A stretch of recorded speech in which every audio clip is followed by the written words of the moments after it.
All right, I'll take this off. It's my daughter's. One of the things that you can say about Western culture is that it doesn't care a lot about what Jesus has to say. Jesus is kind of like a fairy godmother figure who comes with his magic wand and he cheers us up. Or he's somebody that prays for us, intercedes for us, or he's somebody that dies for us. But we're not all that interested in what he thinks about. And this is something that you can say both of Christians, those who somehow identify with Jesus, as well as non-Christians, people who don't really identify with Jesus. They're not really interested in what he has to say about our lives or about the world. Jesus just isn't that kind of person.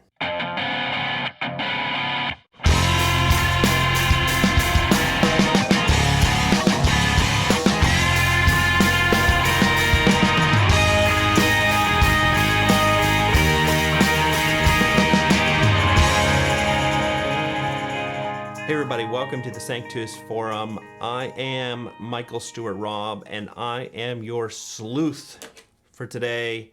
Belongs to my kids. The mustache doesn't even fit anymore. No, we are doing the conspiracy commentaries, and that means we talk about this book, The Divine Conspiracy by Dallas Willard, just one section at a time. I kind of wanted to say why, again, I do this series, and because sometimes you get into it and you're doing so many of them, it's not quite clear why that is. Well, I do it to help people read better books better. To help people read better books better. Especially people who are in Europe, and especially younger people. It's kind of one of those things where you'd expect diminishing returns, because the better and better I do that, the less and less I would expect that people actually watch videos and start to turn to some books instead, or let's say in addition. We are a nonprofit, and that's how this thing survives. There's a lot of work that goes into this sort of thing, and so we are supported by your prayers and by your giving and by people who volunteer. So thank you to all who do that. And it's getting towards the end of the year. I know some people do some end of year giving. That's all I'm going to say about that. Let's get into this section. So chapter 2, Gospels of Sin Management. Last section of chapter 2, toward integration of life and faith, and we have 3 more subsections today. Our subsection is the case of the missing teacher. Dun dun dun. Well, it's actually a big section, so I can't really talk about it all. I just want to focus on a couple little paragraphs, I guess. At very beginning, you get this phrase of a life of abundance and obedience. Now, we talked about that in the last subsection. This is going to be a theme that kind of comes up for Dallas Willard, and just for your reference, at least in my book, page 41, he's going to talk about that, as well as all the way in chapter 9, for me, page 312.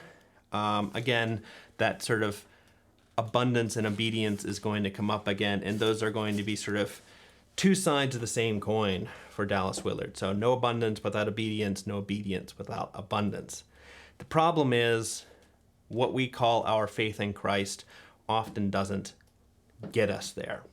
And so then this paragraph, we settle back into de facto alienation of our religion from Jesus as a friend and teacher, and from our moment-to-moment existence as a holy calling and appointment with God. Let's think about that word religion for a moment. It's not really a word that we use all that often anymore. My kids have religion classes in their school, and they don't go to a private school, by the way, something we have here in Germany. Religion is not something that we're all that comfortable with anymore, but I think that if you think about it, look at it historically, you'll find that what we today call spirituality, or perhaps spiritual formation, is sitting in the same place that religion or piety or something of that sort used to sit for older generations. So think of Dallas as just in that sort of older generation that still uses religion in a largely positive sense, as something you would want to have. You want to have religion, at least, Jesus came to bring something very good to the world, namely religion. If you think about it in terms of spirituality or spiritual formation or something that we're more interested in, you can get a better sense of what he has to say. He's saying that there's an alienation of our spirituality, of our spiritual formation from Jesus as a friend and teacher. And I just think that that's largely the case. If you go around and you look at, let's say within the church world, the different things that are called spiritual formation, you wouldn't really say that these people are terribly interested in Jesus coming in and teaching us things about his philosophy, his ethics, his wisdom about how to live in the world. That's not really what those programs are about. And the other thing, we have an alienation of our spirituality, of spiritual formation from our moment-to-moment existence. It becomes this thing that sort of is in special parts of our life and doesn't have to do with, let's say our job is a big thing, or our family. What takes the place of Jesus being our friend and teacher and having a lot to say about our moment-to-moment existence is two things, which, well, here's what they are. Ritual behavior, and the other thing is an isolated string of experiences. Now, if you just think of churches, think about how many are interested in liturgies of some kind. Liturgies of some kind. Now, I'm not trying to knock that. I'm just trying to point out that liturgies, rituals, are something that a lot of us use to seek out a spiritual life. Okay? And then there are other groups that put the emphasis on experiences. So, worship nights. I kind of move around sort of Reformed and Presbyterian circles. We love conferences with big, fun, inspiring speakers, people who really, give it to us, and workshops.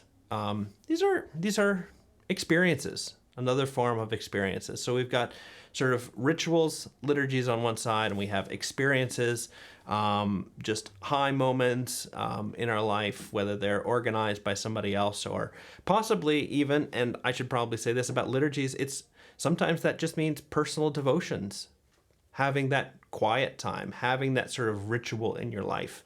These become substitutes for religion, which is connected to Jesus as a teacher and friend and connected to our moment-to-moment existence. And just think about how few of our churches actually devote much time to teaching.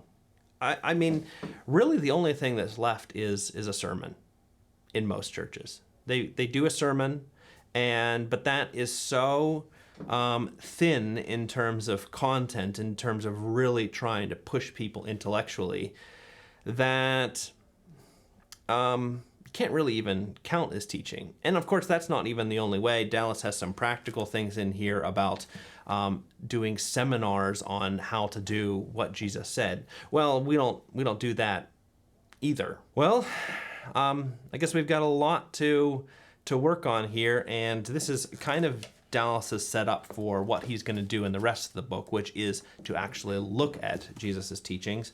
I love seeing comments here. So I know that some of you never comment at all, and others of you just love to comment. That always helps me, and I think it helps other people to sort of know that these are things that are best discussed and not just me blasting you with it through this through video. But I guess I'll just see you next time.